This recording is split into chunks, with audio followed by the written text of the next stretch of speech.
किसी ने सच ही कहा है, जो दूसरों को खुश रखता है भगवान उसको हमेशा खुश रखते हैं। तो चलिए, आज मैं आपके सामने एक मोटिवेशनल स्टोरी लेकर के हाजिर हुई हूँ। तो चलिए शुरू करते हैं। एक अमीर घर का लड़का था। उसके पास एक बाइक थी। बाइक को 2 साल हो गए थे। बच्चे का मन बदल गया। उसने सोचा कि चलो 2 साल तक बाइक चला लिया, अब एक गाड़ी खरीदते हैं। और उसने एक अच्छी सी गाड़ी खरीद ली। फिर उसने सोचा कि अब मैं गाड़ी ले ही आया हूँ तो बाइक को बेच देते हैं। और ऑनलाइन पोर्टल पर गया और उसने अपनी बाइक का पिक ऑनलाइन डाल दिया और उसकी कीमत रख दी 30,000 रुपये। तो जैसे ही बाइक बच्चों ने देखी तो बच्चे जो खरीदना चाहते थे उनकी कॉल आना शुरू हो गया। किसी ने 20,000 रुपये लगाए, किसी ने 25,000 रुपये लगाए। इस प्रकार करते करते एक बच्चे ने उसके 28,000 रुपये लगा दिए।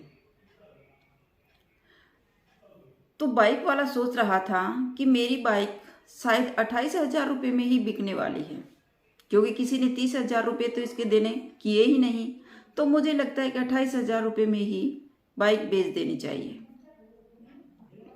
तब शाम को एक बुजुर्ग का कॉल आता है और कहता है कि बेटा, आपने जो ऑनलाइन पोर्टल पर बाइक जो बेचने का फ़ोटो डाला है, आपकी बाइक बहुत अच्छी है, मुझे भी पसंद आई और मेरे बेटे को भी पसंद आई। मैं अपने बेटे के लिए वो बाइक लेना चाहता हूँ, तो अभी बेचिएगा मत। मेरे पास कुछ पैसे कम हैं। जैसे ही मेरे पास बाइक के 30,000 रुपये इकट्ठे हो जाएंगे तो मैं और मेरा बेटा लेने आएंगे, तो प्लीज़ आप किसी को दीजिएगा मत। तो लड़के ने कहा, ठीक है अंकल जी, आप आ जाना, जब भी आपके पास पैसे हों आप आ जाना। तो बड़ा बुजुर्ग के पास 20,000 रुपये थे। वो एक गरीब व्यक्ति था और जैसे तैसे करके वो 10,000 रुपये का प्रबंध करना चाहता था। वह सोच रहा था कि मेरा बच्चा भी कभी ऑटो से कॉलेज जाता है, कभी बस से स्कूल जाता है, कॉलेज जाता है, और तो कभी किसी बच्चे के साथ बैठ करके कॉलेज जाता है। मैं भी 2 पैसे बचा करके अपने बच्चे को एक नई नहीं तो पुरानी बाइक तो दिला दूं कम से कम। उस लड़के की भी इच्छा थी कि पापा मुझे ये बाइक दिला दे। उसको भी वो बहुत पसंद थी। जैसे ही शाम हुई, उस बड़े बुजुर्ग का फिर कॉल आता है, बेटा थोड़ा सा इंतजार करना, बाइक बेच मत देना, पैसे का प्रबंध होते ही मैं लेने आ जाऊंगा। तो उस लड़के ने सोचा कि ये गरीब इंसान है, इसके पास पैसे नहीं हैं। शाम को पूजा पाठ किया लड़के ने और उसके दिमाग में ये बात आई कि चलो इसके पास जितने पैसे हैं उतने में ही बाइक दे देता हूँ। गरीब व्यक्ति है, कितना खुश होगा ये। जबकि लड़का उसे 28,000 रुपये में बेचना नहीं चाहता था। फिर शाम को लड़का फिर वापस उस बूढ़े बुजुर्ग के पास कॉल करता है कि अंकल जी, आपके पास कितने रुपए हैं? तो बुजुर्ग ने कहा, बेटा 20,000 रुपये का प्रबंध कर पाया हूँ, अभी 1 हफ्ता और लग जाएगा, 10,000 रुपये का प्रबंध और करना है। जैसे ही पैसे हो 30,000 रुपये का प्रबंध हो जाएगा, हम आपके पास अवश्य आएंगे, आप मेरा इंतजार कीजिएगा। तब उस लड़के ने कहा कि अंकल, आपके पास जितने भी पैसे हैं आप आ करके बाइक ले जाइएगा। आपके पास 20,000 हैं तो 20,000 रुपये में ही मैं बाइक देने को तैयार हूँ।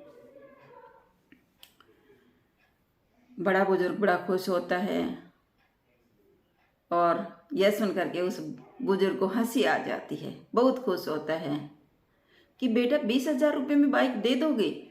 तो वह लड़का कहता है, हाँ अंकल, 20,000 रुपये में बाइक दे दूंगा आपको, आ जाइएगा। तो बड़े बुजुर्ग ने कहा कि बेटा फिर हम सुबह आते हैं। सुबह फिर अंकल का फ़ोन आता है कि बेटा तुम देने के लिए तो तैयार हो ना 20,000 रुपये में। उसको लग रहा था कहीं लड़का मजाक कर रहा हो, तो उसने कहा हाँ अंकल आप आइएगा और 20,000 रुपये में बाइक ले जाइएगा। तो यह सुनकर के वो बहुत खुश होता है और अपने बेटे को लेकर के बाइक लेने के लिए उस अमीर घराने के लड़के के घर आ जाता है। 20,000 रुपये में वो बाइक दे देता है और बुजुर्ग बड़ा हंसता है, बड़ा खुश होता है कि बेटा मेरे बेटे को ये बाइक बहुत पसंद थी। काश मेरा भी सपना था, मैं अपने लिए तो बाइक नहीं खरीद पाया, लेकिन बच्चे के लिए तो बाइक खरीदूं, नई नई तो भले पुरानी ही सही। लड़का और उसका बूढ़ा पिता बहुत खुश थे बाइक को देख करके और उसको 20,000 रुपये दे देते हैं। और बाइक की चाबी जैसे ही उनके हाथ में आती है तो बाप और बेटे को दोनों को हंसी आ जाती है। इतनी खुशी होती है उनको कि नई बाइक आने पर भी लोगों को इतनी खुशी नहीं होती, क्योंकि वो गरीब थे। तब उस अमीर घराने का लड़का सोचता है कि 20,000 रुपये थे, ये तो इन्होंने हमें ही दे दिए, इसके पास पता नहीं पेट्रोल डलवाने के लिए पैसे हैं या नहीं।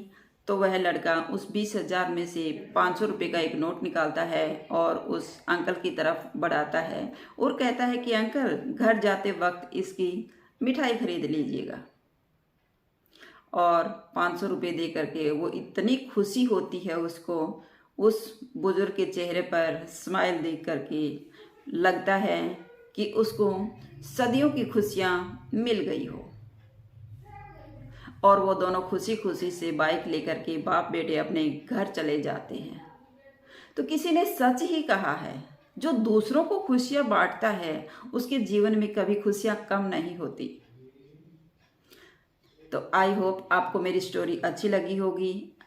हमें हमेशा दूसरों के चेहरे पर खुशी देखनी चाहिए, कभी किसी को उदास नहीं देखना चाहिए। जितना हो सके हमें एक दूसरे की मदद करनी चाहिए, जिससे हम कभी भी अपने जीवन में निराश नहीं होंगे। ईश्वर उन्हीं को खुश रखता है जो दूसरों को खुशियाँ बांटता है। ये स्टोरी है एक रिटायर होने वाले सज्जन पुरुष की, जिसका स्वभाव बहुत अच्छा था। किसी ने सच ही कहा है, जिसका भाव सच्चा उसका हर काम अच्छा।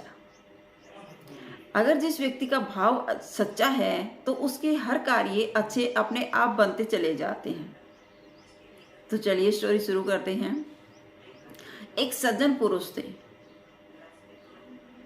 वो रिटायर हो गए। उन्होंने सोचा कि चलो सारी जिंदगी हमने किराए के मकान में निकाल दी, अब एक सुंदर सा बंगला खरीद लेते हैं। तो उसने जयपुर में एक बंगला देखा जो बहुत शानदार था। वह उसको पसंद आ जाता है और उसके बैक साइड में ही आम का पेड़ था। उसकी पत्नी को आम बहुत पसंद थे, तो उसने सोचा कि इससे अच्छा तो बंगला हो ही नहीं सकता। घर में भी हमारे आम का पेड़ है, सुंदर शानदार बंगला है, तो उसने खरीद लिया। बहुत सज्जन पुरुष थे। तो किसी ने कहा कि अरे आपने इतना सुंदर बंगला खरीदा है तो आप पंडित जी से मुहूर्त निकलवा लो। तो उसने कहा कि अरे इस कार्य के लिए क्या जरूरत है, इतना सुंदर बंगला है तो हमारे लिए अच्छा ही होगा। बहुत सज्जन पुरुष थे। फिर भी कहने के अनुसार उन्होंने एक पंडित को बुला लिया।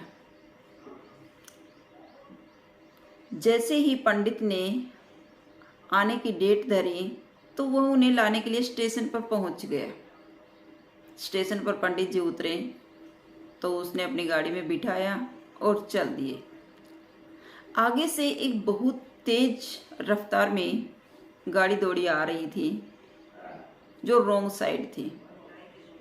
तो सज्जन पुरुष ने साइड में अपनी गाड़ी को रोका और जो जल्दी में था गाड़ी वाले को जाने दिया। तो पंडित ने कहा कि साहब देखो कैसे लोग हैं, रॉन्ग साइड में चला आ रहा है, इसको यही ध्यान नहीं तू कर क्या रहा है।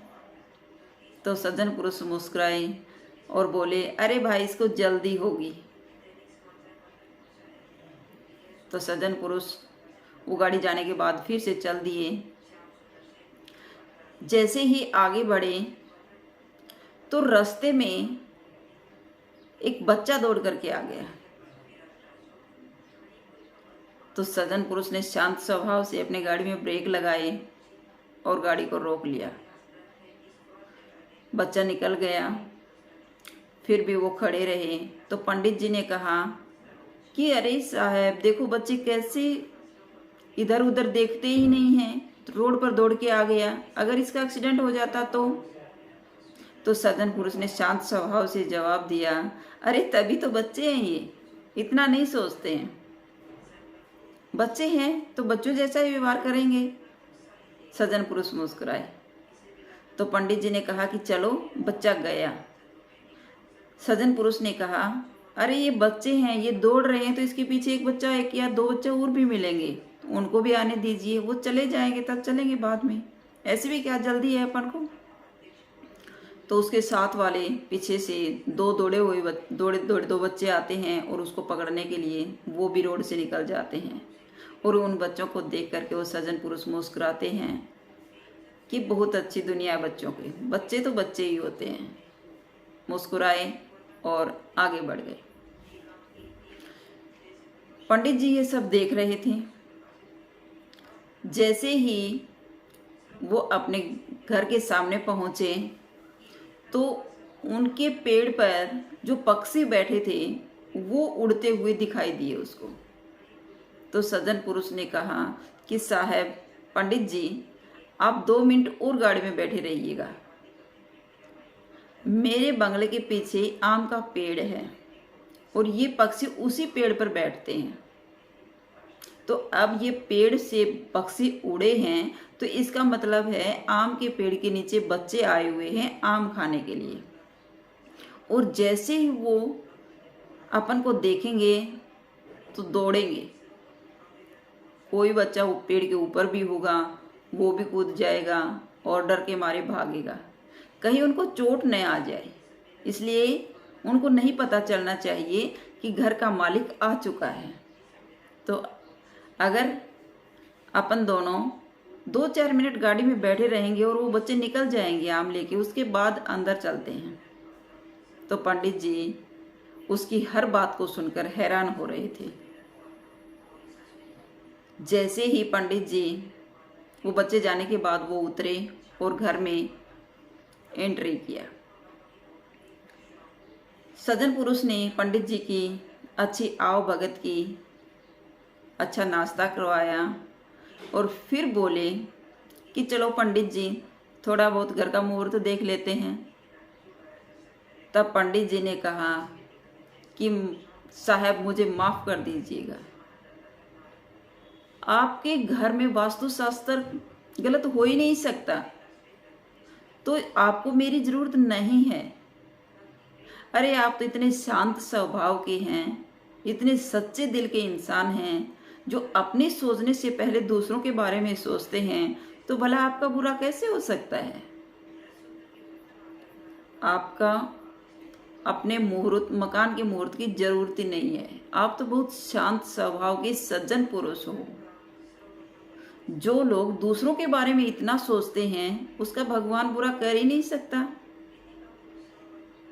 आप तो बहुत सज्जन पुरुष हो।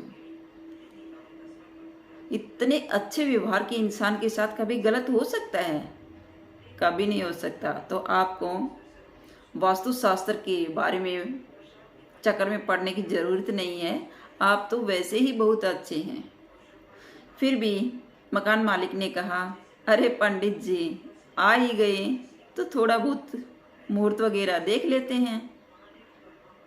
तो इस कहानी से हमें शिक्षा मिलती है कि जो इंसान दूसरों के बारे में इतना अच्छा सोचता है उस इंसान की हमेशा भगवान भी साथ देता है, उसका कभी बुरा नहीं हो सकता। जिसका मन सच्चा होता है उसका हर कार्य अच्छा बनता चला जाता है। तो हमें भी उस सज्जन पुरुष की तरह दूसरे के बारे में सोचना चाहिए, हमेशा क्रोधित नहीं रहना चाहिए। एक भोला भाला इंसान था, सीधा साधा और सरल स्वभाव का इंसान था। वह बेरोजगार था, तो उसने सोचा कि चलो कुछ ना कुछ 2 पैसे कमाने के लिए कुछ तो करना पड़ेगा, वरना घर चलाना मुश्किल हो जाएगा। तो उसने एक छोटी सी और प्यारी सी अगरबत्तियों की दुकान खोल ली। उसने सोचा कि भले हर घर में पूजा होती है तो मेरी अगरबत्तियां खूब बिकेंगी और मेरी धड़ाधड़ दुकान चलेगी और अच्छी कमाई हो जाएगी। बिल्कुल सीधा साधा सरल स्वभाव का व्यक्ति था, ईश्वर के प्रति आस्था रखने वाला था। तो उसने अपनी एक अच्छी सी दुकान खोल ली अगरबत्तियों की। अनेक प्रकार की अगरबत्तियां ले आया और दुकान के बाहर एक बड़ा सा बोर्ड लगा दिया और उस पर मोटे मोटे अक्षरों में लिखवा दिया, हमारे यहाँ सुगंधित अगरबत्तियां मिलती हैं। दुकान पर बिक्री होने लगी और लोग आते अगरबत्ती खरीदने के लिए और हर व्यक्ति उसे अपनी अपनी राय देकर चला जाता। एक व्यक्ति ने कहा, अरे यार, तुमने यहाँ बोर्ड पर लिखवा रखा है हमारे यहाँ सुगंधित अगरबत्तियाँ मिलती हैं। अगरबत्ती सुगंधित होती हैं, दुर्गंध वाली अगरबत्ती कहीं देखी है क्या आपने? तो भोला भाला इंसान था और उसने सोचा कि हाँ भाई साहब, आप ठीक कह रहे हो।